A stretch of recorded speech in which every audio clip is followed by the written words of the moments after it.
Welcome to Real World Peaceful Parenting, a podcast for parents that are tired of yelling, threatening, and punishing their kids. Join mom and master certified parent coach Lisa Smith as she gives you actionable, step-by-step strategies that'll help you transform your household from chaos to cooperation. Let's dive in. Welcome to today's episode. I am so excited to be with you here today. And last week on Real World Peaceful Parenting, episode 130, I shared with you one of the greatest tools and secrets that I know. And it's that anger can be a tool instead of a weapon. That when used properly, anger can become one of your greatest assets in life and certainly as a parent. Now, if you had a chance to listen to episode 130, you will remember that last week I introduced you to two ways you can use anger to your advantage. The first was to really get a handle or a feel or guidance on what you value the most.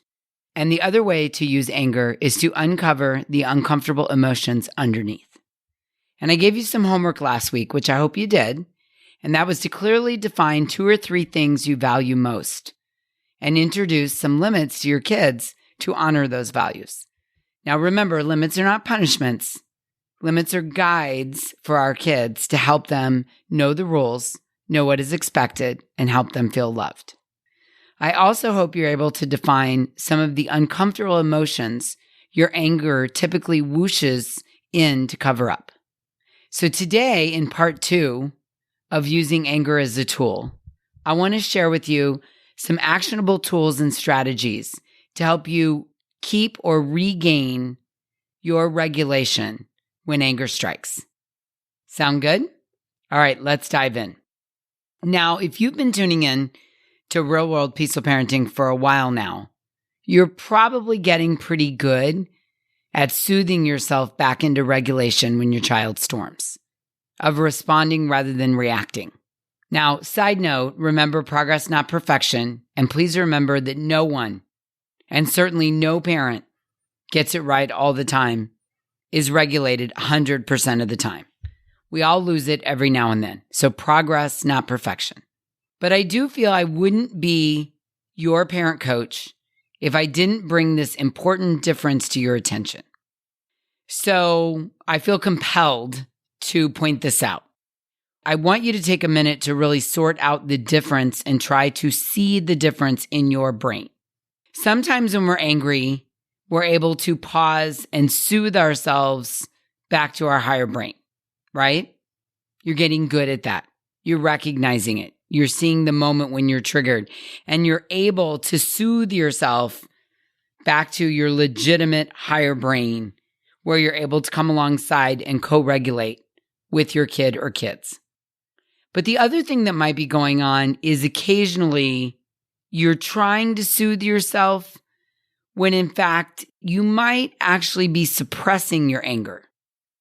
And to make anger your tool, we have to dig into this a little bit so that you really understand the difference and you can identify when you're regulating and when you're suppressing, okay? Suppressing feels like you're holding it together, maybe even just barely. Suppressing feels like you're white-knuckling it. Suppressing feels like you're still wanting to explode, but you don't. Suppressing feels like you're keeping it together just long enough until you can get away or escape from the situation, and then you're really going to let loose. The thoughts are still there, and the body is still reacting, but you're just holding it together.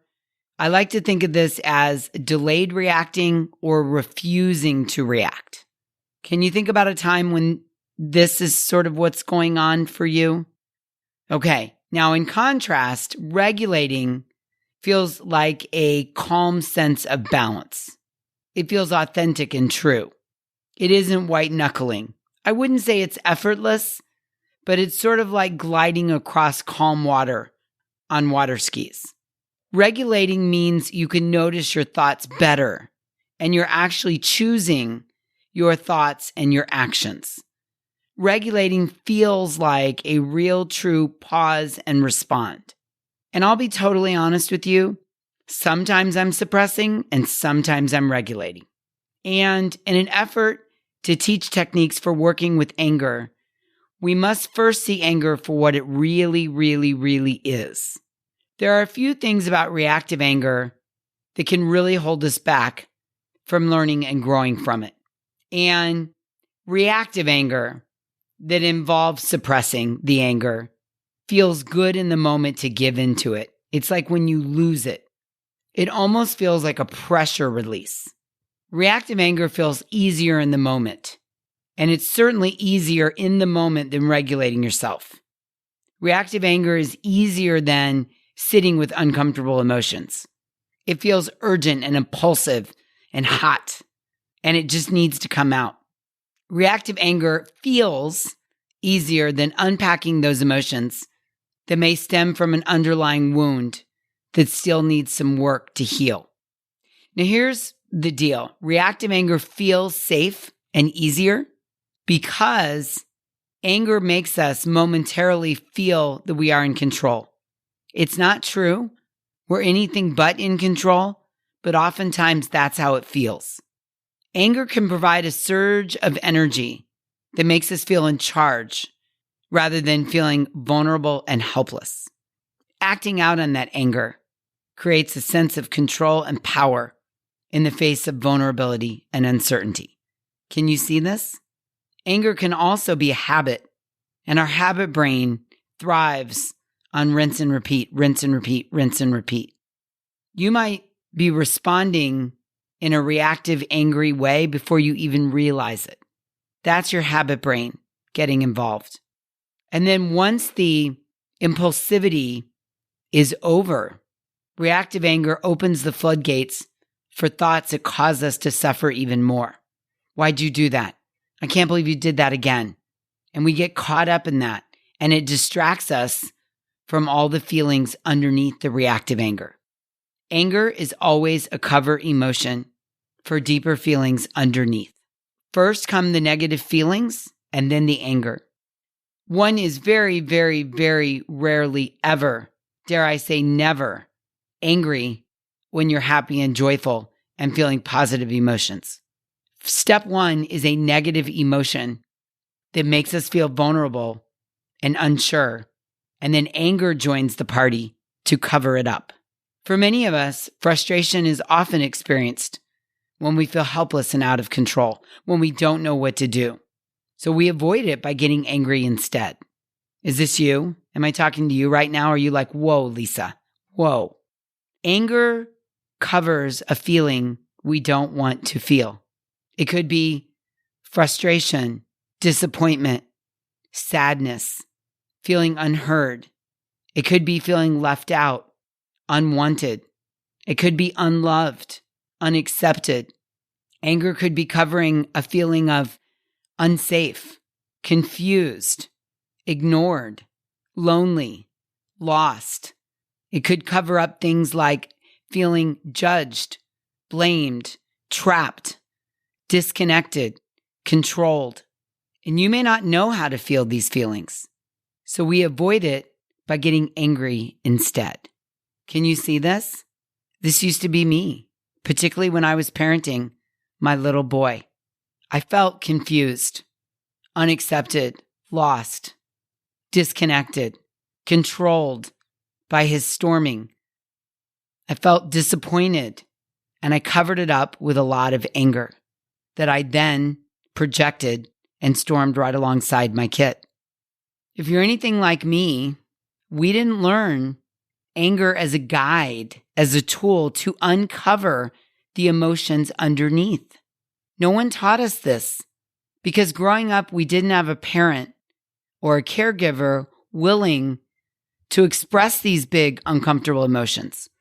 Frustration, vulnerability, sadness, disappointment, unsafe, confused, lonely, etc. And if you grew up without a parent that couldn't express the big emotions underneath the anger, it's likely because of one of two extremes. And I want to look at both. Chances are you fall into one of these two categories. Either your parents only focused on anger, theirs and yours, So when big emotions came up and anger joined the party to cover them up, the focus was on the anger, whether it was their anger, your anger, or both. So there was never scuba diving down to the feelings and needs underneath the anger. That was not modeled for you at all. This was certainly true for me, and any attempt to understand underlying feelings were shut down immediately because all that mattered was my caregiver's anger. That's all we ever focused on, was their anger about what I had done, quote, wrong, how I'd failed, how I'd not shown up, how I'd not done enough, how I'd not pleased, how I'd not gotten it right. Anger was the only emotion in the room. So modeling diving down to the feelings and needs, no ma'am, no sir, it just wasn't done. I didn't even know that there were uncomfortable feelings underneath anger. Now, the second category many of you will relate to is what I call the sunshine category. Growing up, your caregivers might have taught you that to feel better, you should just think sunshinier thoughts. Just think happy things and ignore any of the feelings going on. For the record, I am never for ignoring our thoughts and feelings. But in this sunshine version of parenting, you learn not to access any of those big emotions underneath anger because you were made to feel they weren't important and they didn't matter and there was something wrong with you if you didn't immediately go to the sunshine thoughts. Now, maybe it's because your parents didn't know what to do with the pain, the suffering, so they ignored it by pointing out everything to you that you should be grateful for instead of feeling disappointed. Maybe they meant well. Maybe they wanted you to just never be in pain with big emotions. Maybe they just felt like you didn't deserve or your life was too good to feel unloved, unsafe, disappointed. And so they just wanted to skip over everything. Or maybe they're very solutions oriented and they think every emotion is a problem to be solved. So let's just skip right over the feelings and go straight to the solutions. Can you relate to this? Did you grow up in this sunshiny home? Whether you're in category 1 or category 2, what this has led to now that we're adults with kids of our own, oftentimes, is an inability to sit with and cope with our own uncomfortable feelings, let alone our kids. So we react to this discomfort with anger. We invite anger to the party to cover up all the other emotions. However, please hear this. If you can access the underlying emotion underneath the anger and just have an honest conversation with yourself about what you're feeling, I promise you, you are going to suffer less. You are going to suffer less because you're not white knuckling. You're not holding down the anger. You're not stuffing all the emotions down. So when you are angry, it's a beacon, it's a tool. And what I want you to do is pause and ask yourself, what is the underlying thought? What am I thinking about this? What's the emotion? Anger never shows up at the party alone. So I know there's another emotion here. What is it? Frustration, resentment, fear, uncertainty, shame, disappointment, safety. Am I confused? Do I feel lonely? Do I feel tapped out? Am I disconnected? Do I feel controlled? You don't have to admit it to anybody else. Just ask yourself, what is the other emotion joining the party besides anger? Because I know anger never shows up alone. And then the third question to ask yourself is, what is this telling me? What is the value my anger is pointing to? Am I tapped out? Do I feel unsafe? Do I feel that I'm a slave to my child's big storms? Do I feel my co-parent blames me? Do I feel judged by everybody in my life? Do I feel trapped because I have a lot of little kids? Do I feel controlled? Do I feel unloved? Do I feel frustrated? Am I sad? Do I feel unheard? Do I feel left out? I cannot tell you the value of asking myself what underlying thought and emotion is laying right below the surface. You don't need to admit it to anybody else. And it doesn't mean that you are unloved. It doesn't mean that you feel unsafe. It might just be some feelings you're having in the moment. Maybe you haven't left the house in a few days. Maybe it's summertime and you're trying to figure out how to work and do your job to the best of your ability while keeping your kids engaged. And you feel like you're trapped or you can't breathe or someone always wants something from you. It could just be the emotion in the moment. And there's so much value in being honest with yourself in that moment. It also gives you an incredible opportunity to practice communicating with vulnerability to yourself and to others, the things that are most important to you. I need 20 minutes of downtime every day. I feel unheard when I'm talking to you and you walk away. I'm feeling trapped because I'm with the kids 24/7, 7 days a week. We have to practice communicating the things that are most important to us. This is the sweet spot. This is where the growth and connection happens. And a side benefit is then this encourages you to model this for your children so they can express the things that are important to them. It allows them space and security to feel all their feelings without the threat that someone's always going to try to get rid of the feelings or fix them. This will build resilience with your kids, in them. This will build trust between the two of you. This will build reliance in themselves to recover and learn from their emotions. And most of all, this will build connection because they will feel seen, heard, and valued. Now, let's be totally honest here for a minute. Watching our children suffer, watching them experience big negative emotions, and feeling their pain is hard. Capital H, capital A, capital R, capital D, a million exclamation points. Hard. Yes, I agree. I know. I acknowledge it. It's hard. For some of us, it's harder than others, particularly if you were raised in that sunshine household. Watching our children process big negative emotions may be, honest to goodness, one of the hardest parts of parenting. I agree, especially if it wasn't modeled for you. I find this at times to be incredibly difficult, but it's worth it. I promise you, it's so worth it because they feel safe with their big feelings. They don't feel like someone has to fix them. They don't feel like there's anything wrong. They build resiliency, trust, reliance in themselves. They're comfortable with their big emotions. And most of all, it builds connection. Listen, we all feel these emotions, even if you're not willing to admit it. It's part of the human experience. So when your kids learn that A, this is normal, nothing's gone wrong, there's nothing to fix, this is part of the human experience, oh my goodness. They learn so many important skills. And my favorite is resiliency. It's so worth it to not feel like you have to suppress or fix the anger that comes up for you or for your kids. Yeah?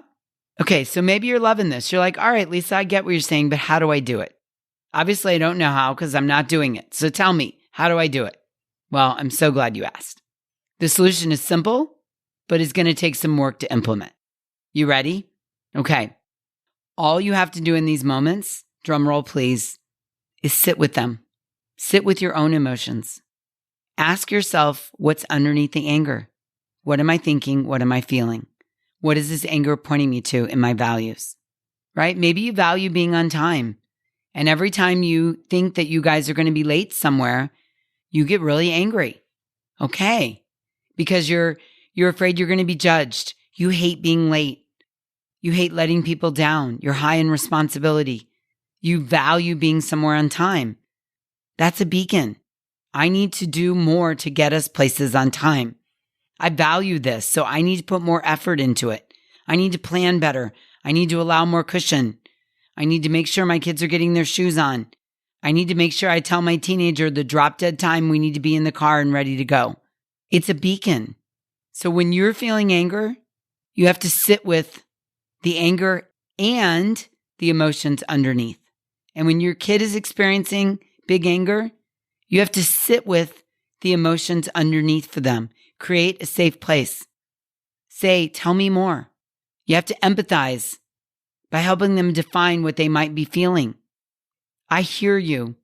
I get that you're angry. I see that. Might you also be feeling disappointed or embarrassed or frustrated or hurt? Help them understand that there's more there swimming in the pot of soup than just anger. Got a lot of vegetables in the pot of soup, and let's try to figure out what's in there. It's not just anger. You don't want to rush to fix it or tell them to just think different thoughts. You don't want to use thought work to constantly manipulate yourself into thinking only good thoughts or trying to get your kids to only think good thoughts. This is one area where thought work goes too far. Part of the reasons we want to feel the big negative emotions is so that when we're feeling the big positive emotions, they have an impact. Life does have negative emotions as part of the process. It's part of the human experience. And we want our kids to be comfortable feeling negative emotions. It's part of the human experience. So if you struggle with accessing your big, uncomfortable, negative emotions underneath anger, I encourage you to twice a day access a negative thought or a negative feeling and just sit with it. Just sit with it for 30 seconds. Just get in the habit, develop the process of sitting with the negative emotions underneath the anger for 30 seconds before you think any thought to make yourself feel better or try to solve the problem. Just sit with it. Let it into the room. Name it. 30 seconds twice a day. That's a minute of your life every day. Why am I suggesting this? Because you have to build the muscle. You have to build the muscle of sitting with negative emotions. You have to say things to your brain like, you're not going to die from sitting with a negative emotion for 30 seconds. We work on this all the time inside my membership community called The Hive. Doing this will actually help you become more well-rounded, more resilient, more compassionate, more considerate, more thoughtful, and ironically, more happy. I know, crazy, right? But it's 100% true. The more you lean into your uncomfortable feelings below the anger, the more you have a roadmap and a beacon for your life, and ironically, the easier they are to dissipate because you're not holding them down like a beach ball under the water, or you're not white-knuckling to hold it together. They're not swimming below the surface waiting to sneak up on you. They don't have a chance to cripple you because you're willing to look at them and work through them. Suppressing your emotions locks them there. Feeling and naming them releases them. One of the greatest tools, I believe this. One of the greatest tools we can give our kids during their childhood while they're living with us under our care is for our kids to learn how to process the wounds of everyday life. Disappointment, frustration, fear, being left out, being unsure, the uncertainty, feeling controlled, feeling told what to do. The wounds of everyday life. Children will learn to weather disappointment and the wounds of everyday life if you create a safe place for your kids to feel all of their feelings, the entire feelings wheel. It's like taking a ride on the feelings wheel. I feel like I need to say this again so you hear this. One of the greatest tasks of childhood is to learn how to process the wounds of everyday life. Gradually, children will learn to weather disappointment if you create a safe place for them to feel their feelings. Yeah? Okay, here's the kicker. To create that safe place, you as the parent, you as the caregiver, you must first get comfortable sitting with, feeling, and defining your own feelings without judgment. Scuba diving underneath the anger to all the other things going on. Taking a ride on the feelings wheel yourself, right? Because our kids don't do what we say, they do what we model. So if you're not comfortable sitting with, feeling, and defining your own feelings underneath the anger, your kids won't be either. And here's the payoff, the reward. When we and our kids learn to access our underlying feelings, we develop resiliency. Oh, who doesn't want to be more resilient and raise kids that are resilient? I think it's one of the greatest skills our kids can have when they go out into the big world on their own. And anger is the roadmap to get there.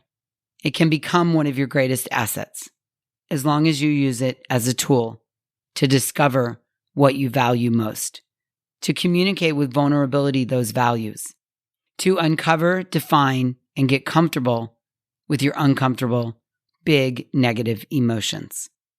And as you work through this and begin to model this for your children, they too then become resilient and you grow in connection with your kids.